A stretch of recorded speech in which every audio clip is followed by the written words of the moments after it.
លើយើងចាប់ផ្ដើមបង្គាត់ចំនួននេះគឺយើងបង្គាត់ត្រឹមខ្ទង់ពាន់អញ្ចឹងយើងដឹងហើយថាដើម្បីអាចបង្គាត់ចំនួនបានទ្រឹស្ដីឬក៏បទបញ្ញត្តិរបស់វា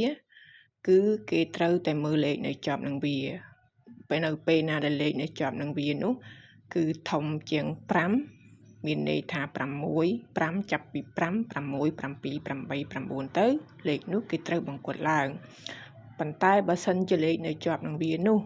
តូចជាង5មានន័យថា4 3 2 1នោះលេខនោះគេបង្គាត់ចុះ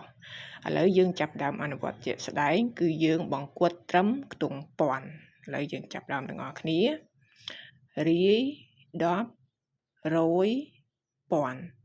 គឺខ្ទង់ពាន់គឺលេខ2អញ្ចឹងយើងត្រូវមើលលេខដែលនៅជាប់នឹងលេខខ្ទង់ពាន់នោះគឺនៅខាងស្ដាំជាប់នឹងវាណាអញ្ចឹងគឺលេខ4អញ្ចឹងយើងដឹងហើយថាលេខ4នេះគឺវាតូចជាង5អញ្ចឹងបញ្ជាក់ជូនកន្លែងនេះគឺយើងប្រៀបធៀបនឹងខ្ទង់ដែលជាប់នឹងលេខដែលត្រូវបង្គាត់នឹងជាមួយនឹង5ណាបងប្អូនអញ្ចឹងលេខ4តូចជាង5អញ្ចឹងលេខនេះគឺត្រូវបង្គាត់ចុះយើងធ្វើម៉េចយើងចាប់ដើមសរសេរមកអញ្ចឹងលេខ3នេះគឺនៅដដែលលេខ5នៅដដែលលេខ7នៅដដែលលេខ2នេះពាក្យថាបង្គាត់ចុះគឺលេខ2នៅដដែលដោយឡែកលេខនៅខាងក្រោយវានេះគឺយើងជំនួសមកវិញដោយលេខ0